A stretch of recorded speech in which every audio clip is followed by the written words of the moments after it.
भगवान का अवतार होता है।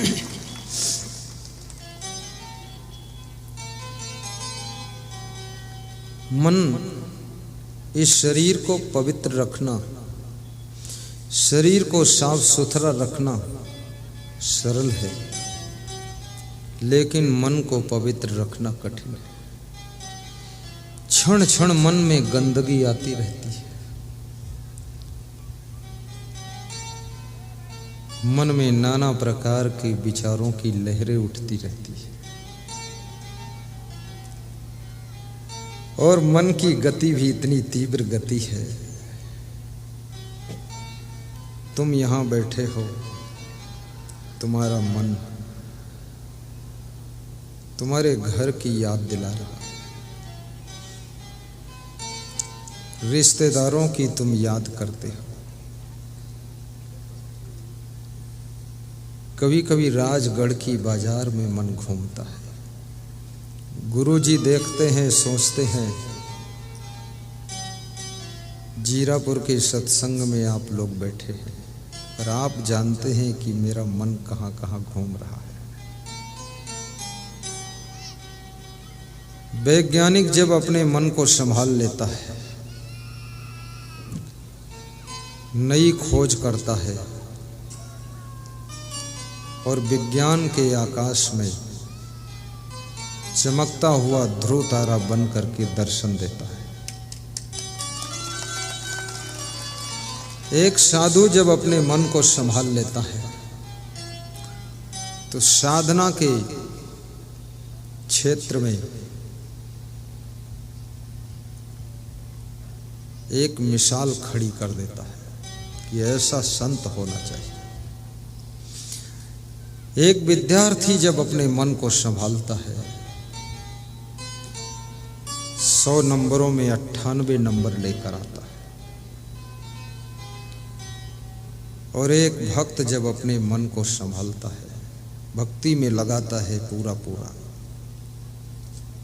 मीराबाई, शेवरी, ध्रुव, प्रहलाद बन करके संसार में सबके दिलों में अमर हो जाता है, अमर हो जाता है।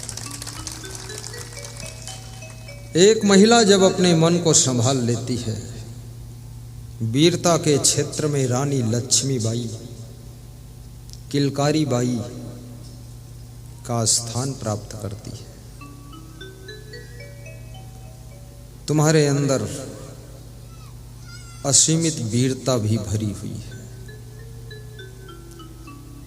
धैर्य भी तुम्हारे अंदर बहुत है।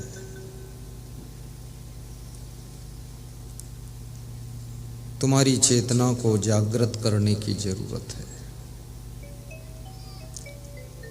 सोए सोए तुम्हारी जिंदगी गुजर जाती है। कभी तुम मोह की नींद में सोते रहते हो,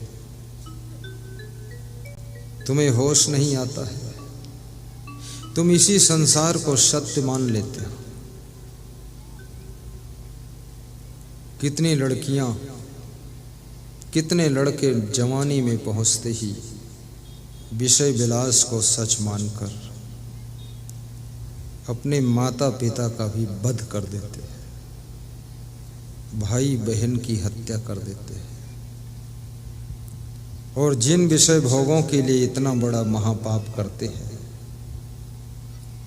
जिन इंद्रियों की चंचलता को लेकर और मन के पागलपन के कारण इतना बड़ा गजब ढा देते हैं, वह इंद्रियां भी मरने से पहले साथ छोड़ने लग जाती है। आंख देखती नहीं है बुढ़ापे में, कान सुनते नहीं है बुढ़ापे में, और जिह्वा साफ साफ वाणी बोलती नहीं बुढ़ापे में। याद रखना, सारी इंद्रियां शिथिल हो रही है। जिन इंद्रियों के कारण तुमने अपने लोक और परलोक को बिगाड़ दिया, कर्तव्य से विचलित हो गए, धर्म भ्रष्ट हो गए, चरित्र का त्याग कर दिया, जिन इंद्रियों की आकर्षण में आकर के तुमने अपनी जिंदगी को बर्बाद किया, वह इंद्रियां भी अंत में तुम्हारा साथ छोड़ती है। तब तुम्हें पश्चाताप होता है कि मुझसे बहुत बड़ी गलती हो गई, बचपन और जवानी इंद्रियों के कारण मैंने पूरा गंवा दिया है।